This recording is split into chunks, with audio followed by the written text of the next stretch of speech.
नमस्कार दोस्तों, स्वागत है एक बार फिर आपके अपने YouTube चैनल जीवा स्टडी पर। मैं वरिष्ठ अध्यापक मुकेश कुमार जांगड़ आपका स्वागत करता हूं। तो अपन जो है कलाम की जो ऑफलाइन टेस्ट एग्जाम आपकी Rajasthan CET 12th level exam की, जिसका माइनर टेस्ट 1 संडे को हुआ था, वो अपन देख रहे थे और 30 क्वेश्चन अपन देख चुके हैं दो भाग में। आज हम जो है भाग नंबर 3 में क्वेश्चन नंबर 31 से 40 तक देखेंगे।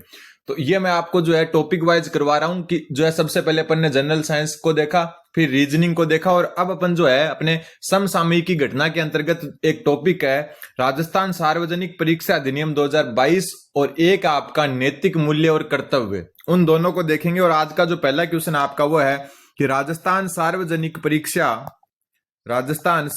परीक्षा भर्ती में अनुचित साधनों की रोकथाम के जो है अध्युपाय अधिनियम 2022 के संबंध में निम्नलिखित कथनों पर विचार कीजिए। अभी करते हैं और सत्य कथन अपने को बताना है। सबसे पहले यहां से जो क्वेश्चन आएगा वो एकदम इजी आएगा, क्योंकि जो आपका ये अधिनियम है 2022 वाला वो 6-7 पेज का ही है। ठीक है, सबसे पहले इस अधिनियम को राज्यपाल की अनुमति 1 अप्रैल 2022 को प्राप्त हुई। तो ये बिल्कुल गलत है आपका। इस अधिनियम को राज्यपाल की अनुमति 5 अप्रैल 2022 को प्राप्त हुई। कब हुई? 5 अप्रैल 2022 को। एक तो ये ध्यान में रखना है आपको। फिर ये अधिनियम 12 अप्रैल 2022 को संपूर्ण राज्य में प्रवर्तित हुआ। तो ये बात बिल्कुल सही है। ठीक है, तो पहली डेट आपको याद रखनी है 5 अप्रैल 2022, जिसमें जो है इसको राज्यपाल की अनुमति मिली। दूसरी डेट आपको ध्यान में रखनी है 12 अप्रैल 2022, जिससे ये संपूर्ण राज्य में प्रवर्तित हुआ। फिर आपका 6 अप्रैल 2022 को इस अधिनियम को राजस्थान राजपत्र में अधिसूचित किया गया। ये बात भी बिल्कुल सही है। तो पहला ए गलत है, बी और सी सही है, क्योंकि यहां पर 1 अप्रैल की जगह 5 अप्रैल आता। इसको जो है आपका राज्यपाल की अनुमति 5 अप्रैल को मिली।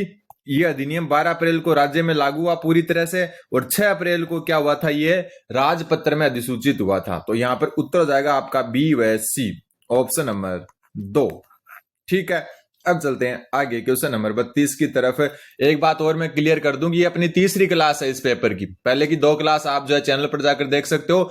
एक बात और कि डेली 4:30 बजे शाम को अपनी लाइव क्लास होती है, जिसमें अपन टॉपिक वाइज चल रहे हैं और इसमें अपनी कला और संस्कृति चल रही है। तो वो क्लास आप डेली 4:30 बजे लाइव जुड़ कर देख सकते हैं।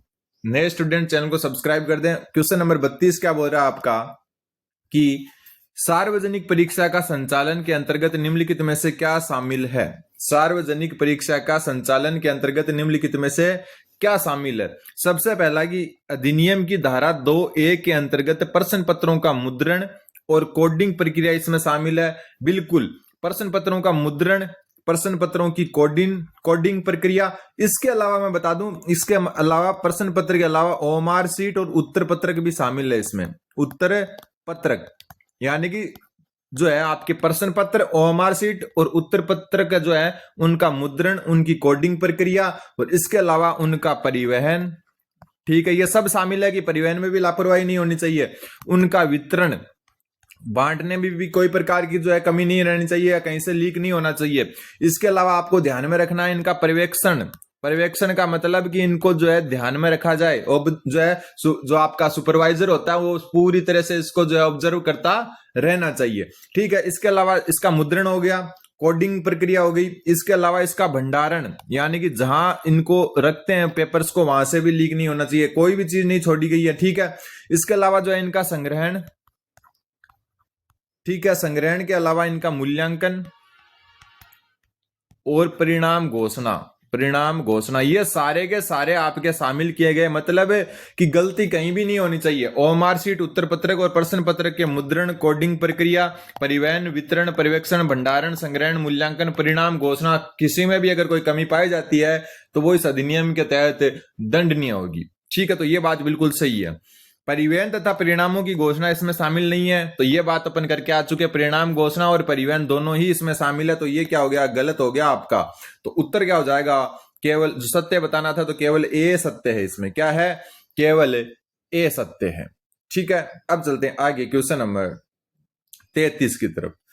राजस्थान सार्वजनिक परीक्षा अधिनियम 2022 के अंतर्गत अनुसूची 1, जिसमें परीक्षा प्राधिकारी मतलब कुल मिला के परीक्षा बोर्ड जो होते हैं कि कौन कौन से बोर्ड जो है जिनकी परीक्षा इसमें शामिल की गई है के संबंध में निम्नलिखित कथनों पर विचार कीजिए।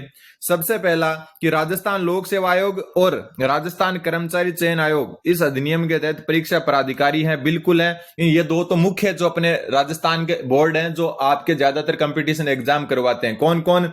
राजस्थान लोक सेवा आयोग और राजस्थान कर्मचारी चयन आयोग। ठीक है। राज्य सरकार के स्वामित्वाधीन पब्लिक सेक्टर उपक्रम इस अधिनियम के अनुसूची 1 के अंतर्गत परीक्षा प्राधिकारी के रूप में शामिल नहीं है, तो ये बात बिल्कुल गलत है। ये भी इसमें शामिल है, तो ये गलत हो गया, ये सही हो गया। अब मैं आपको बता दूं कौन कौन शामिल है। तो एक तो आपका जो है राजस्थान लोक सेवा आयोग RPSC शामिल है। राजस्थान उच्च न्यायालय की भी कोई भर्ती होती है तो वो भी क्या है, इसके अधीन है। राजस्थान कर्मचारी चयन बोर्ड भी इसके अधीन है। राज्य सरकार द्वारा नियुक्त या गठित कोई अन्य प्राधिकारी या अभिकरण या भर्ती समिति, कोई और अगर बोर्ड का अगर गठन किया जाता है तो वो भी इसमें शामिल है। राज्य द्वारा वित्त पोषित विश्वविद्यालय, मतलब ये पेपर सिर्फ कंपटीशन पेपर लीक से संबंधित नहीं है, ये राजस्थान के जितने भी यूनिवर्सिटीज है, जितने भी विश्वविद्यालय हैं वो भी इसमें शामिल है। फिर आपका राजस्थान माध्यमिक शिक्षा बोर्ड, जो आपका अजमेर वाला राजस्थान माध्यमिक शिक्षा बोर्ड है, वो भी इसके अंतर्गत शामिल है। फिर बात करें राजस्थान पुलिस भर्ती और पदोन्नति बोर्ड, मतलब पुलिस जो है वो अलग से वैकेंसी करवाती है अपनी खुद की, वो किसी बोर्ड से नहीं करवाती, तो वो भी इसमें शामिल है। राज्य सरकार के स्वामित्वाधीन पब्लिक सेक्टर उपक्रम, जो अपन अभी पढ़कर आए कि शामिल नहीं है ये पब्लिक जो आपका सेक्टर उपक्रम है, जबकि ये भी शामिल है। फिर है कोई सोसाइटी, निगम, स्थानीय निकाय और राज्य सरकार के पूर्णतः या भागत स्वामित्वाधीन समस्त पब्लिक सेक्टर उपक्रम इसमें शामिल है। और राज्य सरकार द्वारा अधिसूचित कोई अन्य प्राधिकारी भी इसमें शामिल है। तो ये सारे के सारे जो है इसके अंडर में आते हैं, पेपर लीक जो आपका कानून बना है। ठीक है, तो यहां पर उत्तर क्या हो जाएगा? सत्य बताना था, तो इसमें भी केवल ए सत्य है। फिर आपका क्वेश्चन नंबर 34वां जो क्वेश्चन बोल रहा है कि राजस्थान सार्वजनिक परीक्षा अधिनियम 2022 के अंतर्गत परीक्षार्थी की परिभाषा के संबंध में निम्नलिखित कथनों पर विचार करो कि परीक्षार्थी जो है वो कौन होगा।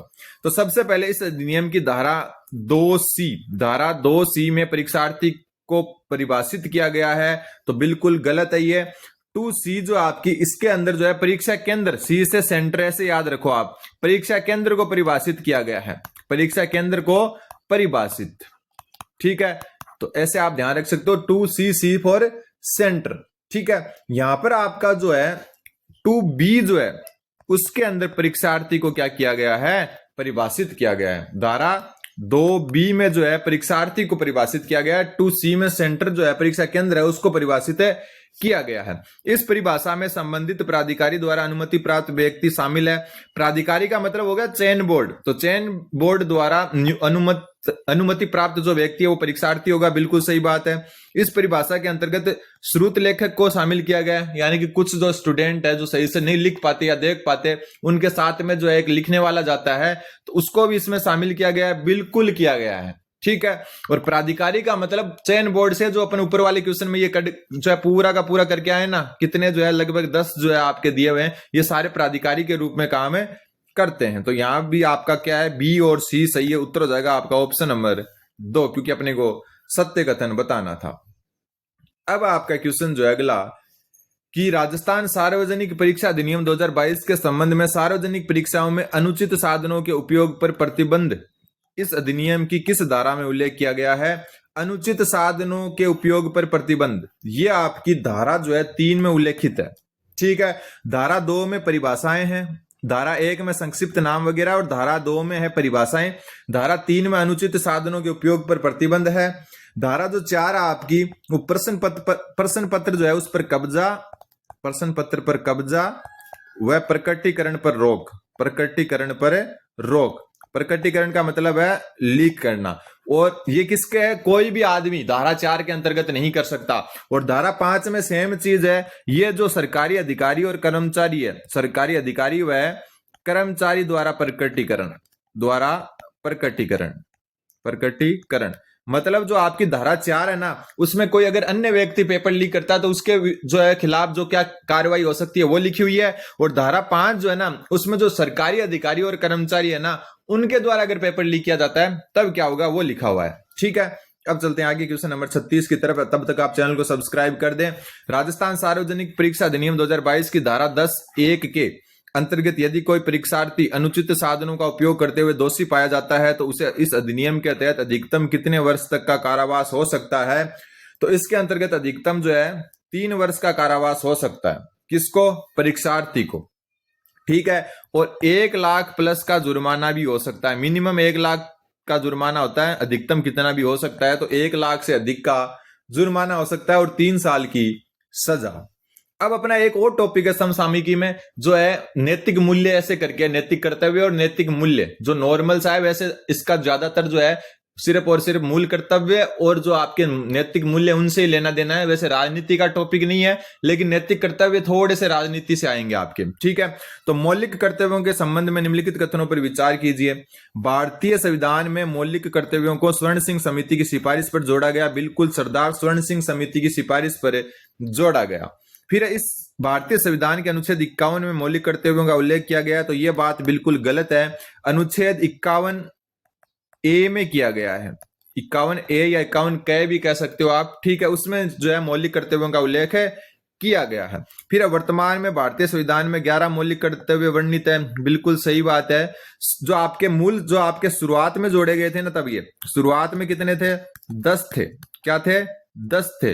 फिर आपका 86वां संविधान संशोधन हुआ 2002 में, उसके अंदर कर दिए 11। ठीक है। शिक्षा वाला जोड़ दिया। और जो पूरे के पूरे मूल कर्तव्य या मौलिक कर्तव्य हैं, ये 42वां जो संविधान संशोधन हुआ था, 42वां संविधान संशोधन 1976 के तहत जोड़े गए थे ये। ठीक है। तो यहां पर जो है ए व सी सही है। सत्य कथन हो गया आपका ऑप्शन नंबर 3।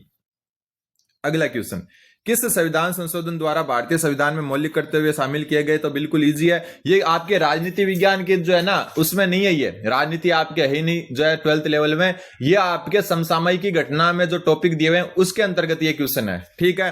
और ये मौलिक कर्तव्य अभी ऊपर बात करके आ चुके। 42वां संविधान संशोधन 1976 द्वारा जोड़े गए और 86वें संविधान संशोधन 2002 द्वारा 11वां मौलिक कर्तव्य जोड़ा गया। 11वां जोड़ा गया। ठीक है। अब चलते हैं आगे क्वेश्चन नंबर 39 की तरफ। मौलिक कर्तव्यों के संबंध में कौन सा विकल्प सही नहीं है? मतलब कौन सा मौलिक कर्तव्य नहीं है? सबसे पहले देश की रक्षा करें और आह्वान किए जाने पर राष्ट्र की सेवा करें, यह मौलिक कर्तव्य है। बिल्कुल है। हमारी सामाजिक संस्कृति की गौरवशाली परंपरा का महत्व समझे और उसका जो है परीक्षण करें, यह भी मौलिक कर्तव्य है। बिल्कुल है। राष्ट्रीय महत्वों के संस्मारकों, स्थानों और वस्तुओं का संरक्षण करें, यह मौलिक कर्तव्य नहीं है। यह आपका नीति निर्देशक तत्व है। क्या है? नीति निर्देशक तत्व है। यह राज्य सरकार का दायित्व है। नीति निर्देशक तत्व। यह किसका दायित्व है? यह सरकार का दायित्व है कि राष्ट्रीय महत्व के स्मारकों की स्थानों और वस्तुओं का संरक्षण करे। फिर सार्वजनिक संपत्ति को सुरक्षित रखें और हिंसा से दूर रहे। बिल्कुल यह मौलिक कर्तव्य है। तो उत्तर ऑप्शन नंबर 3 हो जाएगा। फिर आपका क्वेश्चन कि निम्नलिखित में से कौन सा सत्यनिष्ठा के संबंध में सही है? जो सत्यनिष्ठता है वो क्या केवल ईमानदारी तक सीमित है? तो केवल शब्द आते तो नेगेटिव हो जाता है, तो ये बिल्कुल गलत है। केवल ईमानदारी नहीं है, इसमें ईमानदारी के साथ नैतिकता भी शामिल है। नैतिकता भी शामिल है। ठीक है। सत्यनिष्ठा का अर्थ है परिस्थितियों के अनुसार अपने नैतिक सिद्धांत को बदल देना। तो ये बात भी बिल्कुल क्या है? सही है। सत्यनिष्ठा का मतलब है परिस्थितियों के साथ अपने नैतिक विचार या सिद्धांत को बदल देना। तो यहां पर आप देखो, सत्यनिष्ठा में कथनी और करनी में एक रूपता शामिल होती है, तो ये जरूरी नहीं है। ये भी गलत है। कारण कि सत्यनिष्ठा क्या होती है? परिस्थितियों के अनुसार चलती है। तो कथनी और करनी, पहले कहते हैं टाइम क्या पता क्या अलग जो है परिस्थितियां थी, अब अलग है। तो कथनी और करनी में एक रूपता इसमें शामिल नहीं है। तो इसमें केवल बी सत्य है। क्या है? केवल बी सत्य। तो अपन जो है माइनर टेस्ट 1 जो है कलाम का, उसको टॉपिक वाइज कर रहे हैं। पहले जो क्लास आई थी भाग 1, उसमें जनरल साइंस के 20 क्वेश्चन देखे थे। फिर रीजनिंग के 10 थे, तो 10 क्वेश्चन को अपन ने भाग 2 में देखे। अब भाग 3 में अपन ने जो है ये जो अपना अधिनियम है उसको और नैतिक मूल्यों को देख लिया।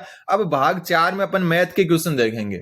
मैथ के अगले 41 नंबर क्वेश्चन से शुरू हो रहे हैं, तो वो अगली क्लास में देखेंगे। और डेली 4:30 बजे आपको लाइव क्लास मिलेगी। ठीक है। सुबह आपको जो है कलाम की टेस्ट की क्लास मिलेगी और शाम को जो है लाइव क्लास मिलेगी। तो आप जल्दी से जो है चैनल को सब्सक्राइब कर दें। धन्यवाद। बने रहें जीवा स्टडी के साथ। मिलते हैं 4:30 बजे। धन्यवाद।